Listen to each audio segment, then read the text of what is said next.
Power does not begin in weapons. It does not begin in wealth. It does not begin in titles. Power begins in the mind. A people who do not understand power will always be ruled by those who do. A people who misunderstand power will often misuse it. And a people who fear power will never possess it. True power is not noise. It is not aggression. It is not intimidation. True power is control. Control of thought, control of emotion, control of direction. Before a nation can command respect externally, it must cultivate strength internally. The psychology of power begins with self-reliance. Self-reliance is not isolation. It is not pride. It is not refusal to cooperate. Self-reliance is the refusal to depend on others for what you are capable of producing yourself. Dependency weakens confidence. Confidence strengthens sovereignty. If a nation depends entirely on external approval, external funding, external validation, then its decisions are no longer fully its own. Political independence without psychological independence remains incomplete. The mind must be liberated before the nation can be fortified. Power respects preparation. It does not respect potential. It respects readiness. Many nations possess potential. Few cultivate preparation. Preparation requires discipline. Discipline requires clarity. Clarity requires thought. The psychology of power demands that a people think deeply before acting quickly. Emotion is not strategy. Excitement is not planning. Anger is not vision. Power belongs to those who plan patiently. A self-reliant people do not wait to be rescued. They organize, they educate, they innovate, they build. They ask not, who will help us? They ask, what can we construct? A dependent mindset seeks shortcuts. A powerful mindset builds systems. Systems outlast personalities. Systems protect progress. Systems stabilize growth. Without systems, development becomes fragile. With systems, development becomes sustainable. Self-reliance is built in classrooms, in workshops, in farms, in laboratories, in industries. A nation that trains its people strengthens its power. A nation that neglects skill weakens its future. Education is not merely literacy, it is capacity. Capacity to think, capacity to create, capacity to solve. Power is the ability to solve problems without begging for solutions. Economic self-reliance transforms vulnerability into stability. When production exceeds consumption, confidence grows. When skill exceeds dependency, sovereignty deepens. A people who can feed themselves cannot be easily pressured. A people who can manufacture cannot be easily controlled. A people who can innovate cannot be easily ignored. Psychological power begins with belief. Belief not rooted in arrogance, but rooted in competence. Competence is the foundation of confidence. Confidence is the foundation of authority. Authority is not declared, it is recognized. Recognition comes when others observe discipline, consistency, and strength. Self-reliance demands responsibility. It requires that excuses be rejected. It requires that blame be examined carefully. It requires that energy be redirected from complaint to construction. Complaining consumes energy. Building produces energy. The psychology of power replaces frustration with focus. Focus directs effort. Effort produces results.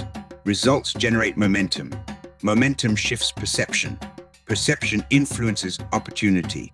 The world responds differently to organized nations than it does to disorganized ones. Organization is a form of power. Time discipline is power. Economic discipline is power. Intellectual discipline is power. When these align, strength becomes visible.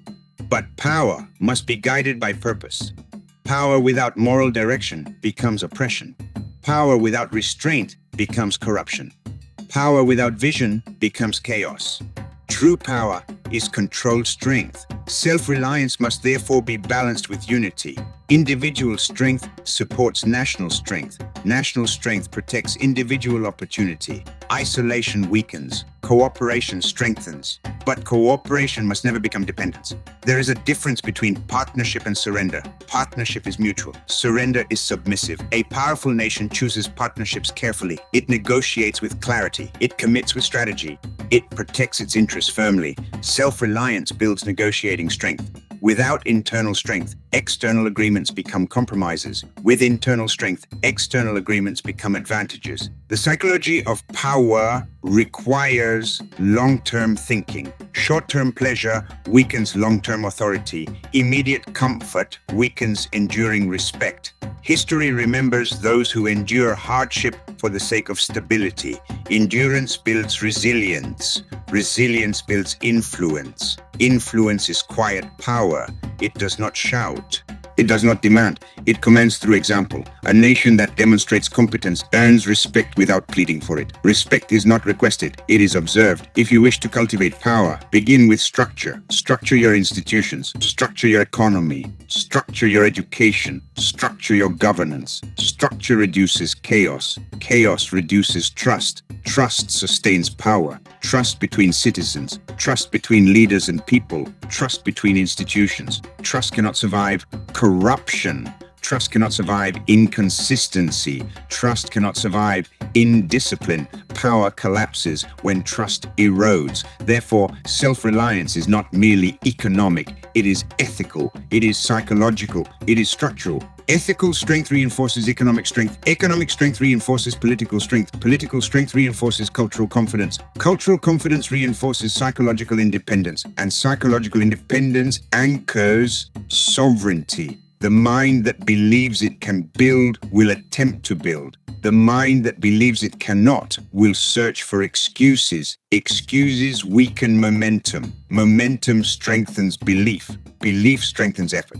Effort strengthens capability. Capability strengthens power. This is the cycle of self-reliance. It begins internally. It manifests externally. A powerful nation does not fear global competition. It prepares for it. It trains for it. It studies continuously. It improves relentlessly. Improvement is the discipline of power. Stagnation invites vulnerability. If you wish to secure your future, educate your youth rigorously. Encourage innovation fearlessly. Reward productivity consistently. Protect integrity uncompromisingly. Power is not static. It must be maintained. Maintenance requires vigilance. Vigilance requires awareness. Awareness requires reflection. Reflection is strength. A nation that reflects upon its weaknesses becomes stronger. A nation that denies its weaknesses becomes fragile. Power is not perfection. It is adaptability. Adaptability requires courage. Courage requires conviction. Conviction requires clarity. Clarity of purpose. Clarity of identity.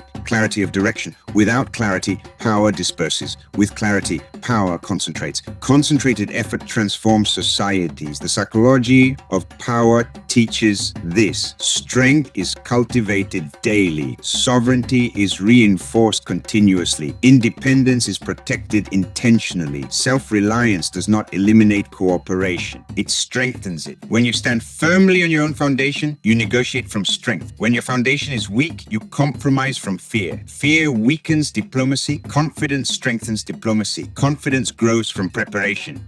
Preparation grows from discipline. Discipline grows from mindset. Mindset determines destiny.